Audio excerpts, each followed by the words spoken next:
Bodoland People's Front chief Hagrama Mohilari seems to be having a good run of luck lately as he was seen winning 3 lotteries back-to-back. Mohilari recently won a Bolero car, a bullet and an e-rickshaw at the lottery. Mohilari said that the run of good luck would continue in the Lok Sabha polls as he exuded confidence of the BPF emerging victorious from the Kokrajhar seat comfortably. এই দিনা একবার কোনো বছৰত কোনোদিন lottery নহয় এই 2024 এই বছৰত 3বাৰ লটাৰী লাগে মানে লাভে লাভ প্ৰথমত কি পাইছে 2 মাহ আগত মই কি পাইছে বলেৰো গাড়ী পাইছে মই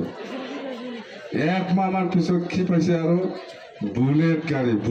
এলপি বুলেট আর জোয়া খালি কি লাগিল ই রিক্সা অটো লটারি কি লটারি আরো লব লাগিব আর পাব পারে হয় না নয় ইমান ভাল পাইছো মই দল ইমান লাভ দল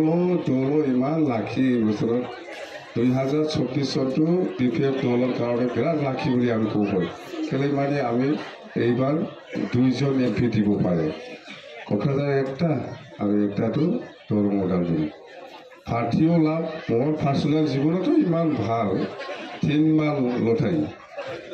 যাতা এনে যাতা নাপায় ক'ত লাখ থাকিব লাগিব না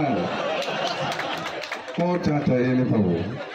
লাখ থাকিব লাগিব যোৱা খালি একটা হ'ল তাৰমানে এই ই ৰিক্সাৰে এই মানুহ থানাটো ভাড়া যে কৰে অটো ৰিক্সা মানে এই বেটাৰি গাড়িটো এইটো পাইছে মই যোৱাকালি